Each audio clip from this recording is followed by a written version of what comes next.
Welcome to You Are From God, where we open the Bible and learn to see the image of God in ourselves and the people around us. I'm Scott Taylor. And I'm Tyler Hall. Thanks for joining us today.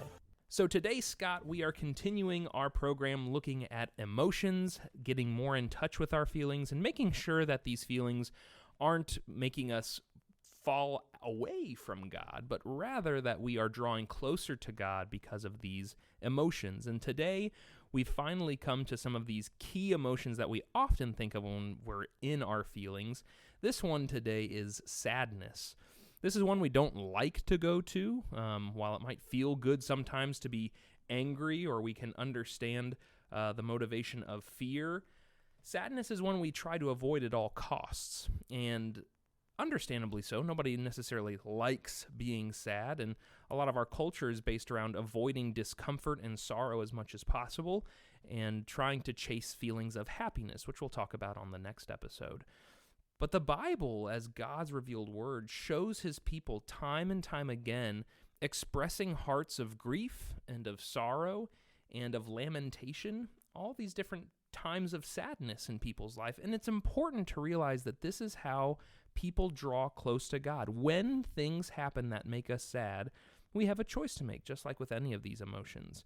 I always think of Psalm 88 when it comes to this topic, because it is one of the most depressing psalms in the ancient songbook of Israel.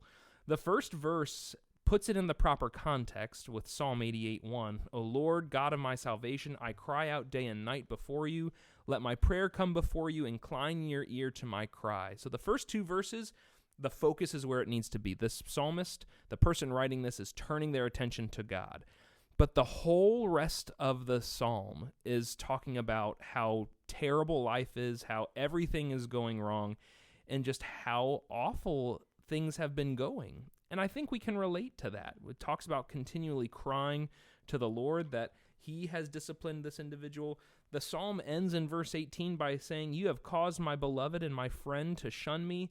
My companions have become darkness. And so this feeling of isolation, and certainly the sadness that comes with that. But again, verse 1 and 2, I think, are so important because these feelings are real, and this person isn't denying that they feel this way. They're not running off and abandoning God because of it. They are taking these feelings, even when they feel like God's the one who's causing these difficulties, they're turning to God and putting them at his feet, which is how we are meant to handle this emotion. And that's an amazing thing to me to read these in the Psalms, because you're dealing with their songbook, in essence, and you just think about them acknowledging the fact that there was sadness. It's okay to be sad, as we've talked about so often with these feelings. The key is, to your point, is kind of where do we go with them, and what do we allow that sadness to do? Are we allowing it to heal us? Are we allowing it to bring us closer to God? And really, that's what you see throughout many of the Psalms. You think of Psalm 42 as an example, and Psalm 102 verse 9 as well, where you have this, My tears have been my food day and night, while they say to me all day long, where is your God? And you just think about the difficulties that were going on there. And then, Tyler, you think about David. David writes Psalm 6 as an example, and certainly there's many that we can look at with this.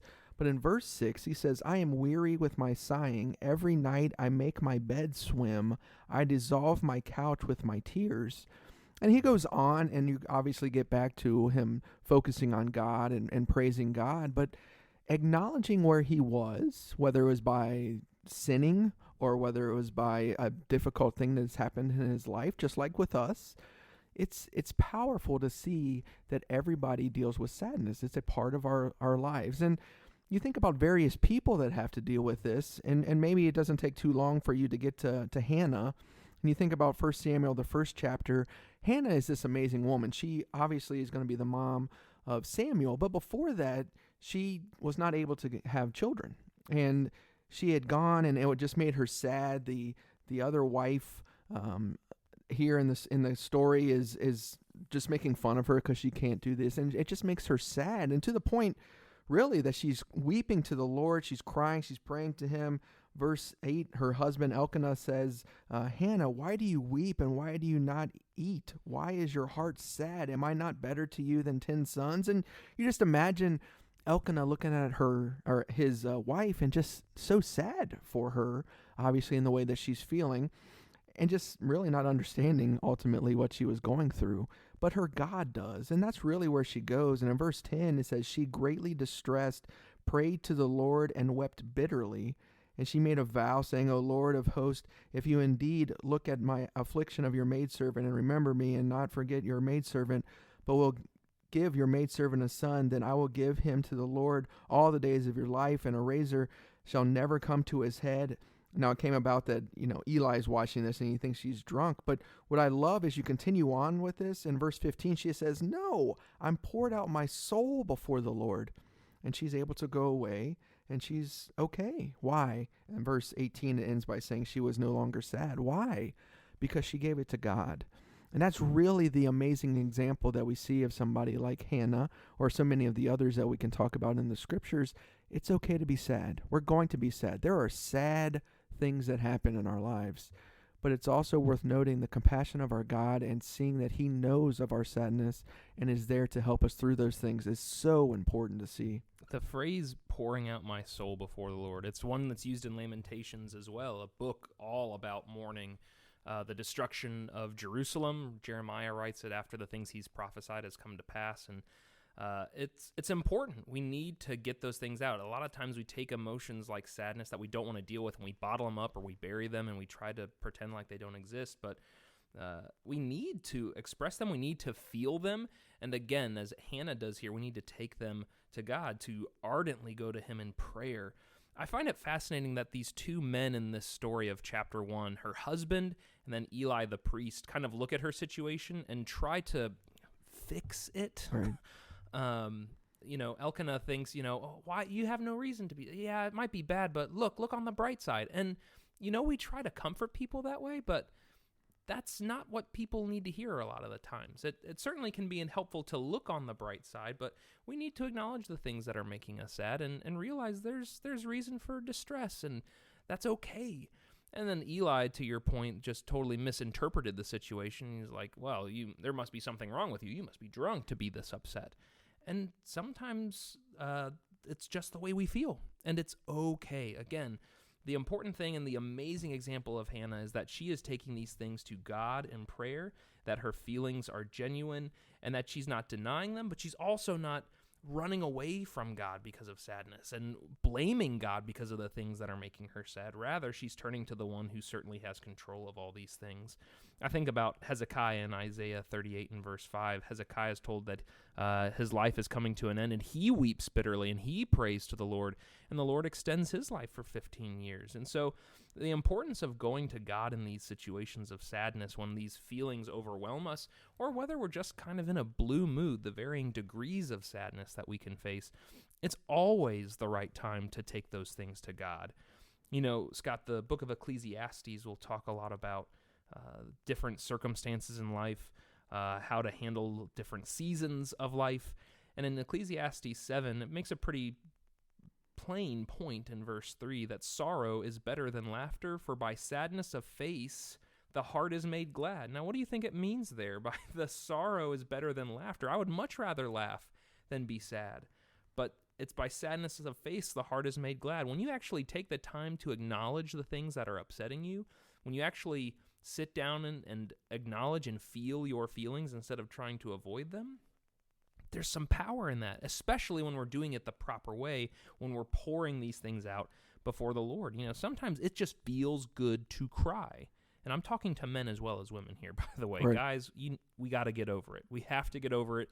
However we do it, there needs to be times of emotion in our life where we let these feelings out. And it might not look the same for all of us, but there is this pouring out of our soul to the Lord that has to happen to acknowledge that there is this great God who cares for us, and that even when we would rather be laughing and everything's just merry and I don't have a care in the world, that's not how life is most of the time. And the Ecclesiastes writer has some wisdom here to share with us from God's own heart to say, even when your face might be sad, your heart is being worked on. Your heart is being transformed through this difficult experience so that in the end, there's this result of gladness and seeing things in a more clear and wise way. And that's what's so fascinating about even the verse before that one, when he talks about it's better to go to the house of mourning than the house of feasting. It just brings us to reality of what life is. There is going to be an end. There is the understanding of really taking it to heart. And then to your point, actually focusing on the fact that there's something that's sad. And really being able to do that. One of the interesting things to me, Tyler, 1 Thessalonians, the 4th chapter, the question comes up, what happens to those that have died in the Lord? What's going to happen to them? And you imagine the struggle that this had to have been for the people that were living and knowing full well that people had gone on. And there was a concern for that. And so Paul answers their question in 1 Thessalonians 4, verse 13. He says, "But we do not want you to be uninformed, brethren, about those who are asleep, so that you will not grieve as do the rest who have no hope." One of the things that's important for us to understand is that even with God's people considering or finding comfort in the fact that somebody has gone to be with the Lord, there's still the grief process that we need to go through. It's not solely a celebration if somebody passes as a child of the living God. It's precious. There's joy for them that they've gone home from that standpoint. But when good people pass away, there's crying. There's sadness for those that continue to live, and that's okay. And we need to grieve, as you just read from Ecclesiastes 7. That is something that we are made to do, to the point that the greatest example of all time, our Savior, grieves. Mm-hmm. Even when he knows full well he's going to bring Lazarus back from the dead, it's Jesus wept. He understood the significance of the moment, and there was emotion that was involved with him. And that's the same for any of us. And so to your point about men need to do this, women need to do this, it's something that we need to really work on and understand the importance of being able to grieve, being able to be sad, but actually working through those feelings and turning to God and really working on that relationship with him so we can have this hope. Lamentations, the 3rd chapter, he's really, obviously the book is called Lamentations, so obviously we're dealing with this lamenting thing that's going on, this crying thing, but it causes Jeremiah to say, you know what? I have hope when I remember what God has done for me.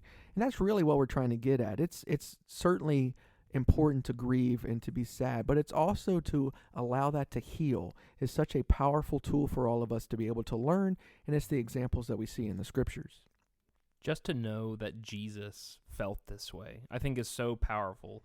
And that's what we've seen throughout this, that there is this fear that he might have had in Gethsemane, just the anticipation of his soul is in great agony and distress, the disgust that Jesus had for sin as he saw it, and for the pride of the Pharisees, the fact that he was angry, as we talked about in the last episode, and the fact that he felt this sadness. He came and lived this human experience. Though he was God, he became God in the flesh to feel all these things with us without sin, right? And so sadness, like any of these other things, can lead us into sin, but they don't have to. And Jesus shows us how to properly handle these emotions. And it's just so powerful to see him and all the other examples of godly people in the Bible, how they take their sadness and pour their soul out to the Lord, and that he makes their hearts glad with his promises and his truth and his love and grace, because they and we are from God.